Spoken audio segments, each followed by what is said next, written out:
Salut à tous, une présentation du codev.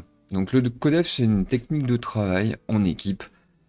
J'ai eu la chance de suivre une petite formation l'année dernière en formation manager chez Leroy Merlin et je vais essayer de vous en faire une petite synthèse pour vous aider à travailler avec votre collectif, votre comité de direction, votre équipe, un groupe de travail. Alors c'est quoi d'abord? C'est quelque chose qui permet d'améliorer les pratiques professionnelles en s'appuyant sur l'intelligence collective. Ça a été développé par Claude Champagne et Adrien Payette au Canada dans les années 90. Alors l'objectif, c'est résoudre des problèmes, travailler sur l'apprentissage et la compréhension des problématiques d'un groupe, c'est-à-dire que chaque intervenant apprenne sur le métier de l'autre et ses problématiques en échangeant régulièrement, et renforcer l'esprit d'équipe. Donc on va avoir plusieurs rôles dans ce groupe de travail.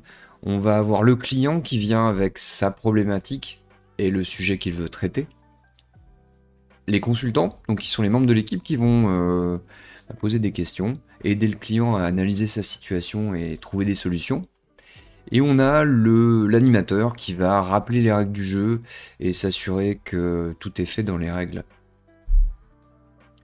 Le déroulé théorique, mais à respecter quand même. Entre 10 et 15 minutes, le client va présenter sa problématique. Donc je vous mettrai dans la description des exemples de questions qui peuvent être traitées. Ensuite, on va avoir la phase de clarification, où les consultants vont poser des questions pour bien comprendre la problématique, le besoin. Donc on va noter sur un paperboard ou un outil équivalent, un Excalibro, un Miro ou n'importe quoi, au fil de l'eau, toutes les questions qui sont notées. On va avoir une phase de contractualisation où, à l'éclairage des questions qui ont été posées, des demandes de compléments, le client va peut-être réexprimer clairement son besoin. Et on va noter la formulation exacte de la question pour la restitution, tout bêtement, un petit peu plus tard. Donc là, on est sur 5 minutes. Ensuite, on va avoir une phase d'exploration où les consultants vont partager leur point de vue, suggérer des choses, partager leurs expériences et essayer de contribuer. Pendant ce temps-là, le client se tait. Il répond, il n'y a pas d'interaction. C'est vraiment le groupe de travail qui va proposer des choses.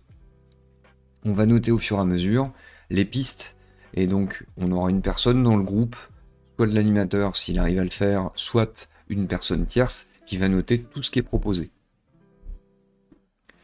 Ensuite, on va faire une synthèse, donc le client va résumer ce qu'il retient de toutes les informations qu'on lui a proposées, les pistes et ce qu'il envisage de faire.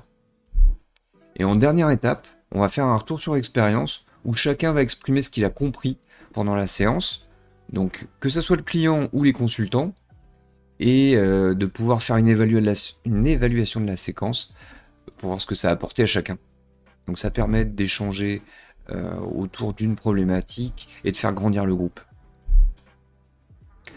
Donc les règles d'or, c'est que tout ce qui va être abordé est confidentiel. Donc peut-être on va aborder des sujets qui sont dans ce groupe-là, pas diffusés au reste de l'entreprise. On va toujours aborder les choses avec respect et bienveillance. Et le plus dur, ça va être de ne pas imposer son point de vue quand on est consultant, mais de bien proposer quelque chose. Et c'est pas une négociation, ce sont des pistes. Et on attend que l'ensemble du groupe soit impliqué. Donc répondre et qu'on fasse un tour de table. Clairement, il faut que chacun puisse exprimer. Peut-être le bon sens de quelqu'un qui est plutôt discret d'habitude va permettre au client de pouvoir trouver une solution.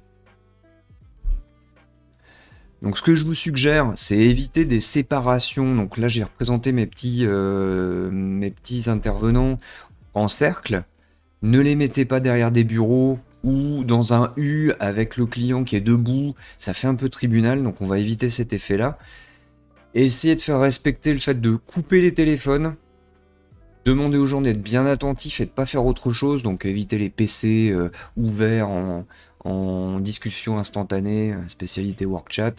Demandez aux gens de prendre un papier, un crayon pour noter leurs idées, de ne pas couper les autres, de faire prendre les notes par un tiers, et de bien rappeler les règles en cas de dérive au fil de l'eau. Avec ça, normalement, c'est un outil extrêmement puissant pour pouvoir aller casser une problématique ou tout bêtement savoir que dans votre groupe, une des personnes a un sujet particulier à traiter dont il aimerait avoir l'avis du groupe ou au moins des pistes de travail, qui ne soient pas celles de son manager, qui ne soient pas celles de son collègue direct, mais peut-être impliquer d'autres membres de l'équipe. Voilà, c'était le Codev, et merci d'avoir suivi cette petite vidéo.